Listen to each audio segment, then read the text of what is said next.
toutes, bonjour à tous, bienvenue dans la Minute Techno-Alimentaire. Aujourd'hui, une question relative aux glaces et notamment au mix. À quoi est due l'aptitude au foisonnement du mix? Donc l'aptitude au foisonnement du mix, c'est la capacité du mix à prendre l'air, pas à le garder, ça c'est la stabilité, on en parlera une autre fois, mais c'est la capacité à prendre l'air, à incorporer l'air pendant l'étape de mélange. Donc cette aptitude au foisonnement dépend de plusieurs choses, notamment des protéines elles-mêmes. Les protéines sont des facteurs d'émulsification, de foisonnement. Donc le taux de protéines, le type de protéines a un impact, aussi leur dénaturation. Par exemple, les protéines laitières, plus elles sont chauffées en général, et plus elles sont foisonnantes. La viscosité a un impact. Quand les mix ont une viscosité assez faible, ils prennent facilement l'air. Attention, ils le prennent mais ne le gardent pas. On verra que pour l'aptitude et la stabilité, le raisonnement est un petit peu différent sur cette histoire de viscosité. Donc pour que le foisonnement soit important en termes d'aptitude, il faut un mix qui soit plutôt fluide, liquide. Autre facteur important de foisonnement, la matière grasse.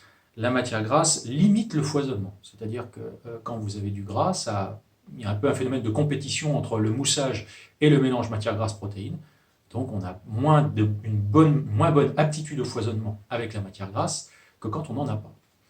Autre élément qui joue sur l'aptitude au foisonnement, ce sont les émulsifiants. Attention, les émulsifiants que l'on ajoute dans les stabilisants viennent en compétition avec les protéines laitières et on n'a pas forcément un effet positif. C'est-à-dire que quand on met plus d'émulsifiants extérieurs, on n'a pas forcément plus de foisonnement. Il faut faire très attention à ça. Les émulsifiants en tant que tels ont une aptitude au foisonnement, les protéines également, mais les deux ensemble avec de la matière grasse, on a des effets de compétition qui ne donnent pas forcément le résultat attendu. Donc dans un sorbet, les émulsifiants, plus on en met, plus il y a de foisonnement. Dans une crème glacée, ce n'est pas le cas. Enfin, cette aptitude au foisonnement va jouer sur deux choses.